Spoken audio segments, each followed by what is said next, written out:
This is Sports Crash, an in-depth look at thrill seekers taking it to the limit. We break it down and take you inside the action. Now, a Sports Crash special edition we call Crash Test. It's a birthright for extreme athletes to defy gravity.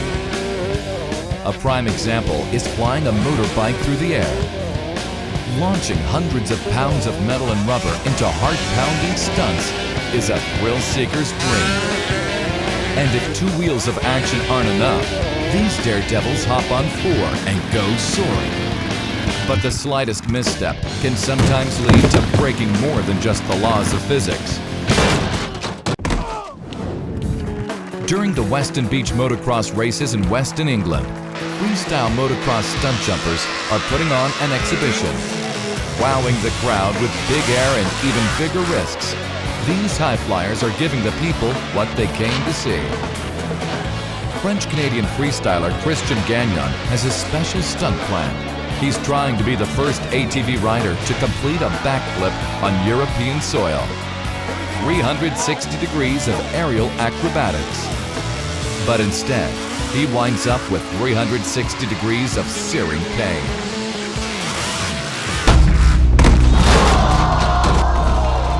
A busted jump leads to a ramp smackdown.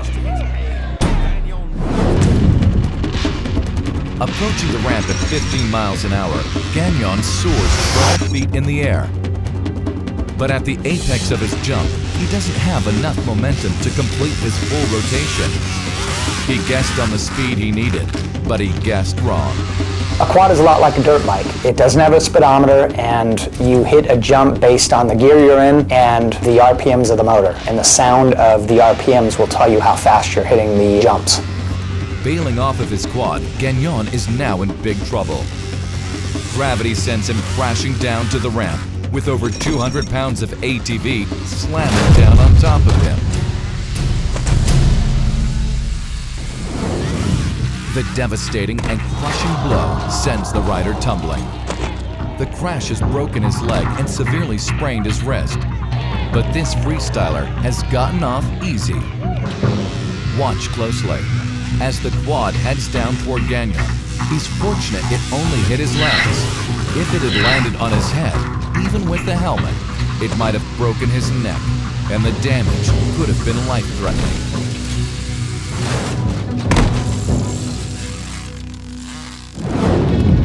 Instead, as painful as they are, Gagnon's injuries will heal. And like all freestyling risk-takers, he'll be back someday to finish what he started.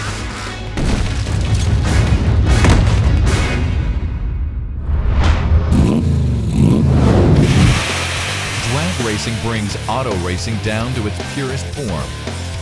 Cars are built and engines are modified for one purpose: shoot down an asphalt track faster than the guy next to you. It's that simple, and it can be that dangerous.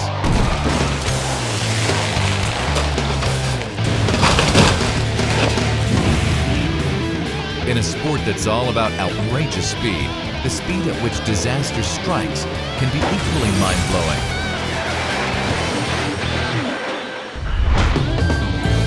Kennedale, Texas. During a pro-modified event at the legendary Texas Raceway, racing veteran Tommy Adams is revved and ready to show everyone what he's got under the hood of his '69 Camaro. Tommy's on the right as the drivers wait for the green. With Brody 1,000 horsepower engines primed, these racers are about to shoot down the 1/8 mile track at up to 160 miles an hour. But moments after crossing the finish line, things take a terrifying turn. Tommy's out-of-control opponent sends him and his Camaro crashing.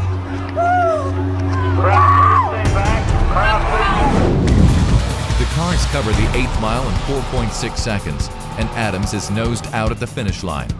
But he's about to lose more than just the race. As his opponents start braking, his car slides to the right. Bouncing off the guardrail sends him across the track and directly into Adams. The '69 Camaro flips over and skids along the asphalt. When it hits the grass, speed and momentum send it into 6 vicious, metal-shattering spins. Adams experiences over 4 Gs as his dragster whips around, leaving a spray of auto parts in its wake. Adam's safety straps and roll cage save his life, but can't prevent injury. He's airlifted to a local hospital, where he's treated for a concussion and internal bleeding.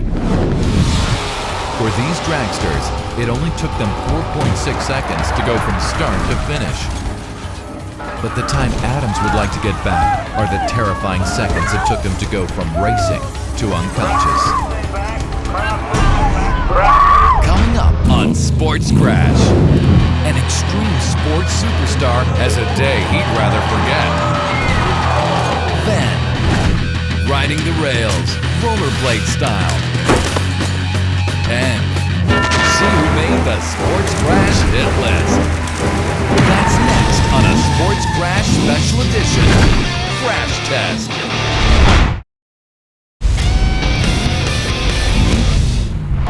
You're back with more Sports Crash, the show that doesn't just walk the line between success and disaster. It shatters it.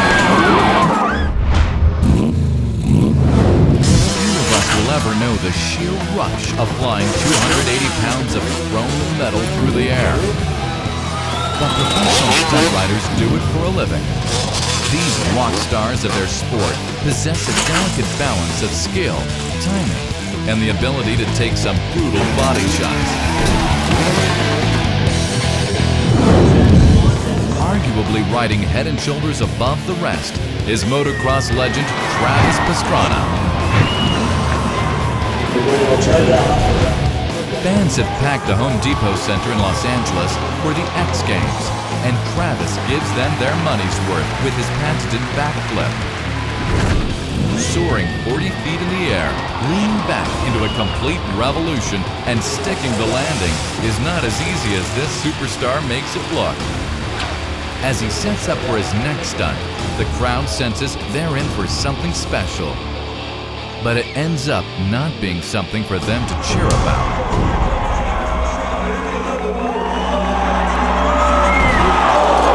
Losing control of his Suzuki 250, Travis is sent violently smashing into the dirt. As he attempts a highly difficult 360 flat spin, he flies his bike 50 feet into the air and successfully completes the full revolution. But on the landing, he has too much weight on his left side.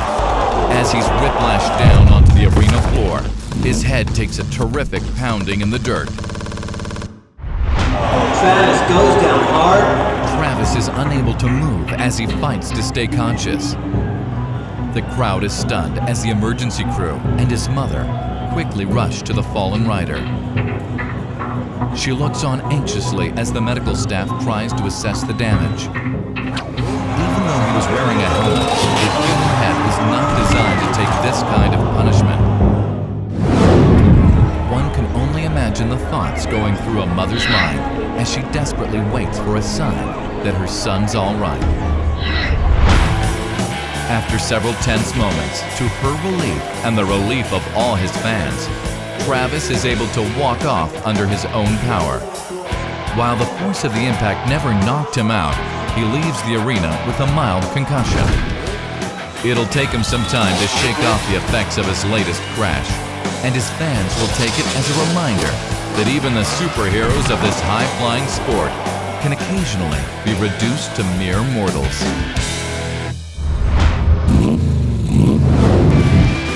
Traveling through the beautiful countryside can be relaxing, but not for rally car drivers. These high-speed road competitions can quickly become off-road races. We sent our Sports Crash team out to dig up the top rally wrecks for our Sports Crash Hit List. Number 5. 4.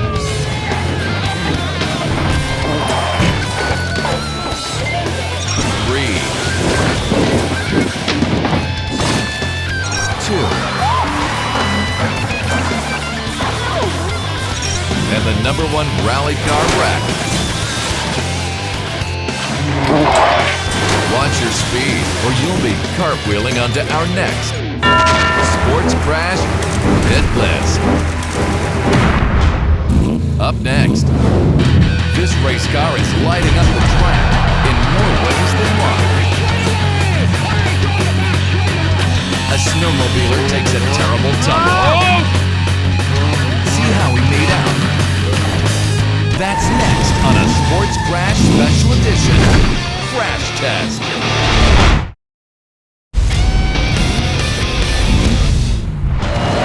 We're back with more Sports Crash, the show that takes you inside the action for all the sports' biggest hits.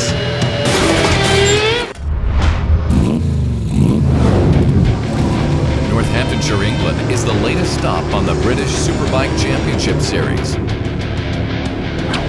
These finely engineered production cycles only weigh about 400 pounds each, but boast 180 horsepower, an impressive weight-to-power ratio of nearly 2 to 1. That means each superbiker sits on top of over 3 times the potential power of the average stock car, with none of stock car's safety features to protect him. Of course, the raw power of superbikes is matched only by their grace. Like a school of fish, clusters of riders lean into turn after turn in unison, as if they were one organism. Riding in such a pack makes speed seem relative. 120 miles per hour starts to feel no different than 50. And if a rider's not vigilant, he may fall victim to a sports crash.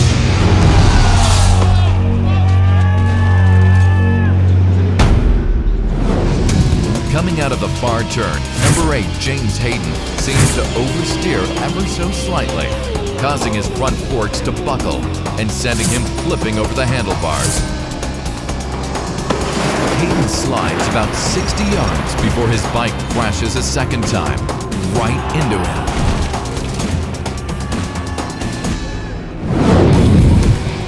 He's clearly shaken up by the wreck, but soon afterwards shows no lasting ill effects. Of course, like pros on a phone line, when one rider goes flying, more soon follow suit, and some are not happy about it.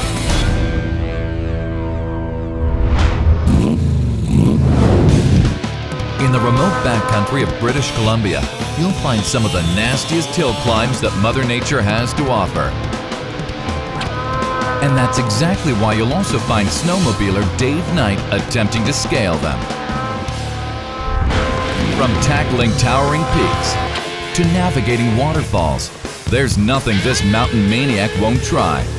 When it comes to sick, Dave is ill. He's ill. He scares us. Today, he's determined to make it to the top of this treacherous 1,500-foot climb through hazardous rock chutes. He's chosen the most difficult and steepest route. It's a choice he soon regrets.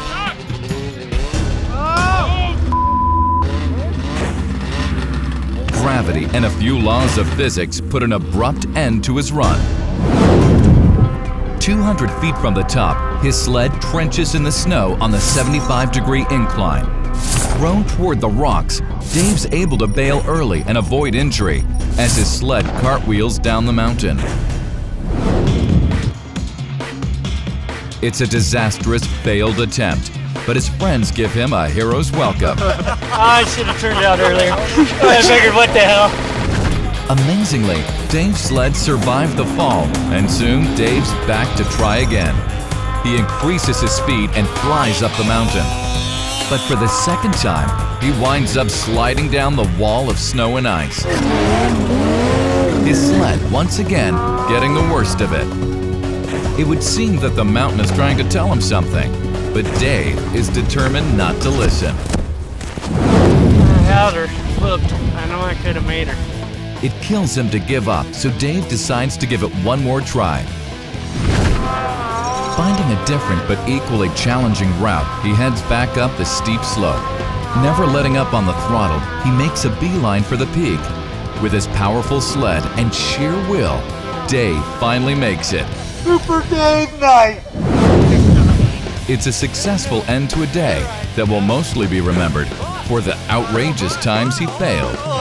As this famous guy named Dave Knight once told me, if You you're not crashing, you're not riding. That's right.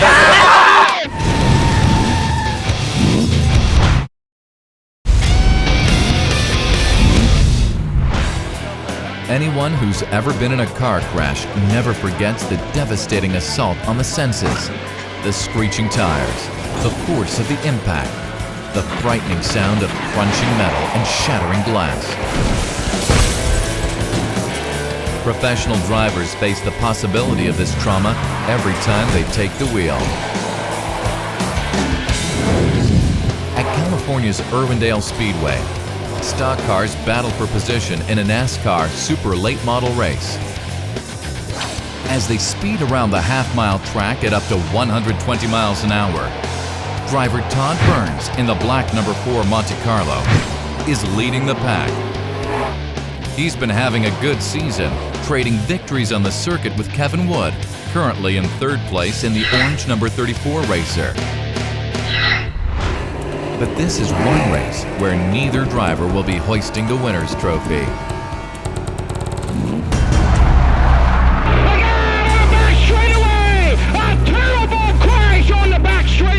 The two champions come together in a horrifying collision. Let's take a closer look with our Anatomy of a Sports Crash. Wood in the orange car accelerates to 100 miles an hour as he finally takes over the lead. But as he heads out of a turn, he slides 20 feet up the banked oval and cuts off Burns' black Monte Carlo. Burns has nowhere to go and hits Wood, spinning him 45 degrees. With 1,100 degrees scraping sparks flying, the car slammed into the guard barrier. The impact flips Wood's orange car over and sends Burns on a 360-degree metal-crushing roll. The speed at which it all happens is horrifying. The impact is violent. The destruction is massive. The devastating crash leaves Wood trapped underneath his mangled vehicle. The other car has landed upright. Burns sits inside, dazed and severely shaken from the brutal collision. The emergency crew rushes onto the scene and a rescue worker quickly checks on Wood's condition. Fortunately, he's still conscious, but he's trapped underneath his vehicle. In spite of the brutality of the collision, there's good news. The car's roll cages and safety features have done their jobs. Both drivers have survived. Burns is able to get out of his car, and other than some bruises, he's fine. And after being cut from his safety harness by the rescue crew, Wood emerges from under the tangled metal that was once his racer. Believed to be unharmed, he lets everyone know he's all right. In the world of auto racing, speed plus competition can equal disaster. For professional racers, it's an equation they live with, but not one they ever get used to.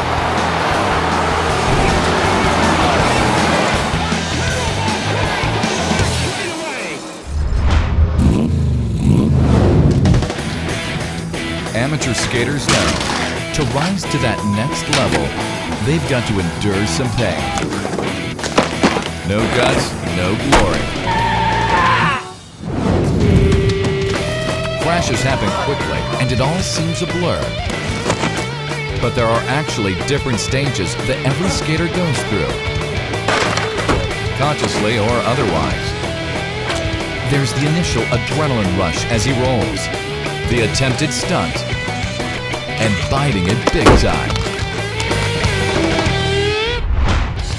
But there's also a split-second instant during every crash when a skater realizes he's headed for a wipeout. Rollerbladers unofficially call this the uh-oh moment. In South Bend, Indiana, Michael Manning has a double rail slide in his sights. He ends up with a face plant instead.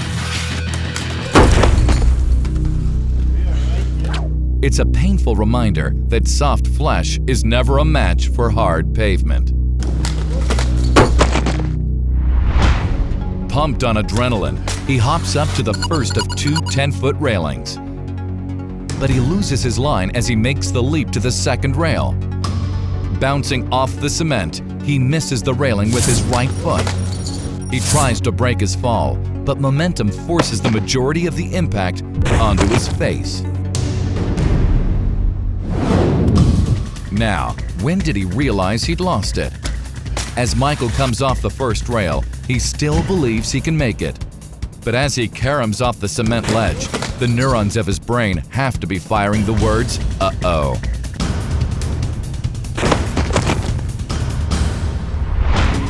At first, he appears to shake off the sudden slam to the asphalt, but he got really tagged. The crash leaves him with a gash in his forehead and an even more injured pride. I just want to fall asleep. Holy. Was it from your No, nose? don't fall asleep, Yeah, dude. definitely. You might have a concussion. Do not fall asleep. Michael doesn't wind up with a concussion, but he ends up with an uh-oh moment he'd rather avoid next time. All right, that's all we've got for this episode of Sports Crash, where adrenaline-drenched daredevils put themselves to the crash test and just barely survive to crash another day.